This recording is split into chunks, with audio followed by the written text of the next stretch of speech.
When you were 13 years old, did you have your life planned out? When I was 13, I was in 8th grade and had just barely started thinking about my future in the medical field. Others in college still don't even know what they want to pursue, and that's okay. But then there's this girl, Alena Wicker. She is 13 and was recently accepted to Alabama's Hearsing School of Medicine for 2024. If her plans go accordingly, she'll earn her medical doctorate degree at just 18 years old, making her the second youngest doctor ever as far as I'm aware. The first is Dr. Balamurali Embadi, who became an ophthalmologist at just 17 years old in 1995. Alena's name is currently catching headlines, but I want to focus on 3 big topics. First, Alabama's early assurance program. Second, Alena's unexpected plot twist in her educational journey. And third, the impact of her success on all of us trying to go to med school. Let's learn. Early assurance programs allow, and I quote, high-achieving undergraduates to apply and be accepted to medical school at the end of their second year or the beginning of their third year of undergrad, often prior to even taking the MCAT exam, according to BMO Academic Consulting. At Alabama, the requirements include the following. This program is why Alena has been accepted to med school while still having 2 more years of undergraduate schooling. I am curious if EAPs will expand to other universities, allowing pre-med students to feel more secure in their plans earlier in the undergraduate process. Yes, time will tell.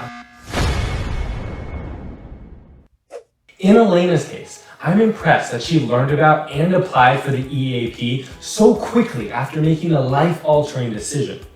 Perhaps you remember about a year ago when she made headlines becoming the youngest NASA intern ever. Her original path to become a NASA engineer quickly ended during her first year in the engineering program at Arizona State University. Her quick realization to discover that engineering was not for her allowed her to pivot into a newfound passion, medicine and biology. That decision takes courage. In her own words, and I quote, "I wasted no time. I dropped a class, changed my major, and when I took my first biological class, I knew in that moment that this is what I'm supposed to be doing."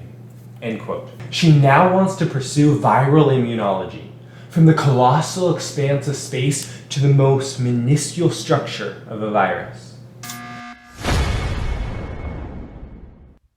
The message here is that even someone as driven as her does not know where her future will take her.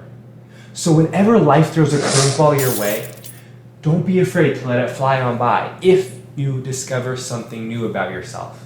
On a final note, Alena's progress as a female trailblazer looks like history in the making, and her story reveals the power that your story can wield against the gates of medical school. From a young age, she enjoyed volunteering and academic rigors. She shows devotion to her cause by founding the Brownstem Girl, and she knows the impact she wants to make in viral immunology. Very few of us can do something similar, but all of us can make the most of what we have been given. Work smart, not just hard. Find a passion worth fighting for, and envision your future with specific goals. Fellow pre-meds, use Alena's story as motivation to help construct your own. Ad Meliora, toward better things.